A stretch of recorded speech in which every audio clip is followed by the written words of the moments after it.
I'm back. I'm not dead. I haven't left. I'm not gonna stop posting on YouTube. It's just when I flew back home for the holidays, by the time I got back to LA, I was playing catch up.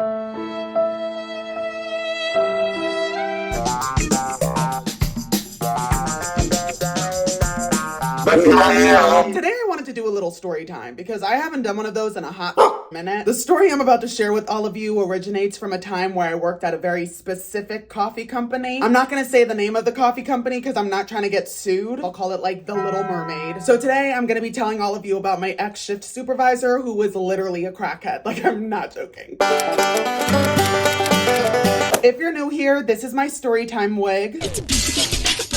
Now let me set the scene for all of you, okay? The time everything I'm about to tell you took place happened this summer right before I started my freshman year of college, so I was still 17. I had this oh my god. I had this horrible manager, let's just call this bitch Regina. She's since been fired because there was a whole case and report filed against her ass, but in simple terms, she made my life a living hell. Like, this bitch was actually the reason I transferred stores. Like, I left my original coffee shop to go somewhere else because of how horrible she was. But for the sake of this video, I will only say one of the things that my ex-manager did to me, just so you could all get a gist of how horrible of a human being she was. When she first started working at my store, she transferred to my store, mind you. The first manager I had when working at this coffee shop, I loved her. Like, the manager who hired me, she was a real one. But by the time Regina started working at my store, I had already been there for like a year. Also, when Regina started, she was pregnant, and that's an important factor that goes into the story. Now, the rules have changed since I've worked there, but at the time you were allowed to like mark out food or take expired food and eat it, and it would just be like a free meal. Anyways, because Regina was pregnant at the time, whenever she'd like mark out food, she'd always ask me like, hey Spencer, do you think having 2 bacon Gouda sandwiches is too much? Or hey Spencer, do you think having 2 paninis is too much? And my response to her every single time she'd ask me that was, absolutely not, you're eating for 2. And that became like a regular thing we would say back and forth. It was kind of like an inside joke. One day she asked me the same exact question. She was like, Spencer, do you think having 2 of yada yada is too much? So I responded as I always did, and I was like, go for it, girl, you're eating for 2. She looks me dead in the eyes and goes, not anymore, I'm not.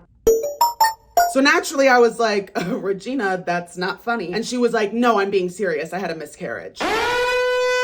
So I profusely start apologizing, and I'm like, I am so sorry this happened to you. If you need anything, please let me know. She starts telling me how it's been hard for her. I'm consoling her. The next day I go into work, I come out on the floor, and before I had even started working, like I literally had just walked out onto the floor. One of my coworkers, everybody at my store used to call him Grandpa because he was significantly older than all of us. He pulls me aside and goes, Spencer, what the is wrong with you? And mind you, me and him were really close. Like, we used to joke around all the time. He told me if I ever got a boyfriend, he wanted to be introduced to my boyfriend as my grandfather, and he could like intimidate him. Me and Grandpa were like this. So when he said that shit to me, I was like, what on God's green earth are you talking about? And he goes, word for word, bar for bar, I'm talking about you laughing at Regina's miscarriage.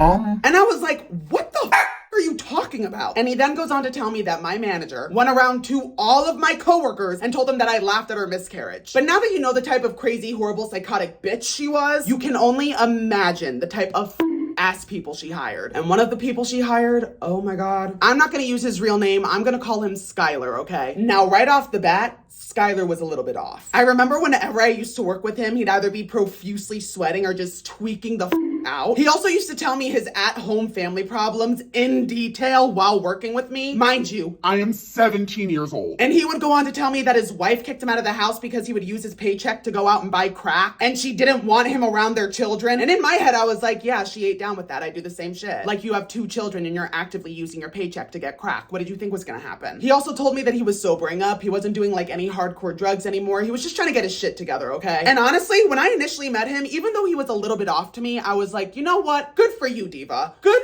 for you. So even I told him, whatever I can do to make your job easier, let me know. Like, you're getting your shit together for your wife and kids. I'm here for that. I'm with you. You go, babe. Come to find out, everything that he told me about wanting to get better for his family, him being sober, him no longer doing hardcore drugs. Yeah, that was a complete and utter lie. This man would come into work tweaking out. And I mean like tweaking. At any minor inconvenience, this man would actually have a temper tantrum and get angry and take all of his anger out on me. Mind you, I'm not the only one who saw it either. Everyone I worked with was like, damn, Skylar's really taking everything out on you, huh? Like, real talk, on multiple occasions, this man would get so belligerently angry that when he was doing the count, if you don't know what the count is, it's basically when your shift supervisor has to count all the products in the store. Regardless, when he would count the Rice Krispie treats in the back of the store, he would literally chuck those motherfuckers at the refrigerator. Like, when customers would come in, they'd have to ask me, like, what's that loud banging coming from the back? And I'd have to be like, I don't know. Meanwhile, I'd walk into the back and Skylar was curveballing these Rice Krispie treats at the damn refrigerator. Then, one day, this man walks into the bathroom and he left me on the floor alone for an hour. He was gone for so long, I genuinely was like, do I call the cops? Like, is he okay? An hour goes by and this man walks out of the bathroom drenched. Like his shoes were squeaking, drenched from head to toe. And I was like, yeah, no, something's definitely off here. So I walked into the same bathroom that he had been using. I look at the floor and I'm not joking, it looked like a hurricane swept through that bitch. The amount of water that was all over the floor, not even the floor, the walls too, it was actually ridiculous. And when I told him about it and I was like, hey, are you good? Like, I went into the bathroom and there's just water everywhere. He tried making me sound like I was crazy. He was like, I don't know what you're talking about. I haven't been in the bathroom. I've been in the back the whole time.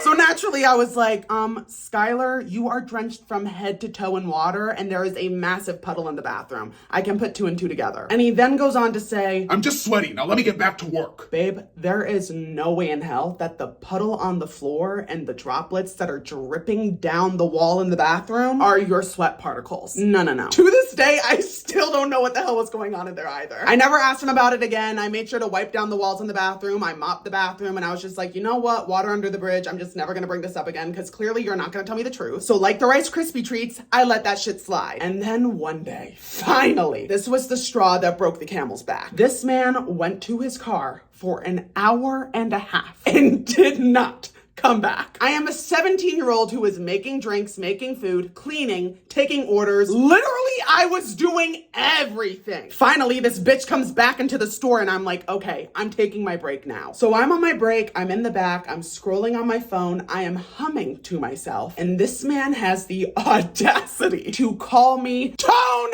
deaf. Yeah! Bitch, what? After I had to do everything because you left me alone in the store for an hour and a half. I was literally on my break, minding my business, eating one of those PB&J boxes in the back. A well-deserved break, I might add, after being left to fend to the masses for an hour and a half. And this mother starts calling me tone deaf. I didn't want to deal with it. So I was like, LOL, like, you're funny, hoping he would just like let it go. And he goes, I'm not joking. You should genuinely take voice lessons if you actually want to get better. Sorry, don't mind me. I'm just looking around to see who the asked. So I then go on to say, I'm like, you know what? I'm good. I just hum and sing for fun. It's nothing serious. And then this man, out of fucking nowhere, I am literally on my break, minding my business. He approached me. He goes, can I ask you a question? And I'm like, sure. And he goes, I know you're gay and stuff, but I have a wife and 2 kids, so can you stop flirting with me? I don't want any funny business. Bitch, who the was flirting with you? Who? Oh my God, who? I would really like to know, because it was not me. Like, what the f did you think this was, you tree stump Oompa Loompa? You literally look like one of the thumbs from Spy Kids. When I tell you, I was genuinely gooped in God. I was like, there is no way in hell this grown-ass man told me to stop flirting with him. I don't know what those voices were telling him in his head that would ever make him think that me, myself, or I would ever flirt with someone like him. I know in his peanut brain, he was like, Oh, this guy's gay. He has to be flirting with me. He likes men. bitch, I would never stoop so low. Oh my God, no. But lo and behold, I just go about my business. I'm just like, okay, because I don't want any problems with him. He's scary. So I was like, look, I'm not talking to this guy anymore. I'm just gonna do my damn job, okay? And as I am walking back onto the floor, this man, like, this was literally the icing on the cake. This mother starts telling me that I should join his godforsaken church because there are people there that can help me fix my homosexual desires and temptations. Yeah, no, diva, I am out this bitch. I immediately told my manager, like, I had that bitch on speed dial. I was like, hello. I told my manager everything. Mind you, this was around the time my manager first started working at my store, so she was fairly nice to me at this point. Like, the whole miscarriage incident did not happen until later on. So I text her and I'm like, hey, I'm not comfortable working with Skylar. I don't like the way he talks to me and how he acts around me. I told my manager that I did not feel safe and I couldn't tell if he was completely sober or not. Mind you, at the Little Mermaid, they don't do drug testing. So this man could have been higher than a damn kite and I still to this day would not know. But that man was for sure high on something, especially if he thought I would ever flirt with his ugly ass. Like, oh my God. Ugh! Now, I didn't expect my manager to get involved the way she did. Like, in my head, I was like, oh, okay, she's just gonna like change my shifts around. So I have a new shift supervisor and I'm not working with Skylar. You know, so like maybe she can work with him more and just see how he acts around her. Nope, that bitch fully opened up an investigation against him and got his ass fired literally within the week. Like, she built a lengthy ass case against him with not just the stuff that I told her, but what other coworkers had told her too. Now, let me make it very clear. I didn't intend on getting Skylar fired. I understand why his ass got fired, but that wasn't my MO. Regardless, after he was let go, this man, oh my God. This man would come into my job for weeks on end. The same store he was let go from. And he would only come during the night shift because that was literally the only shift I worked because I was a closer. But when I tell all of you that he would come in while I was working, sit at the counter and tell me that I was the reason he was on food stamps and couldn't see his family anymore. Because of me?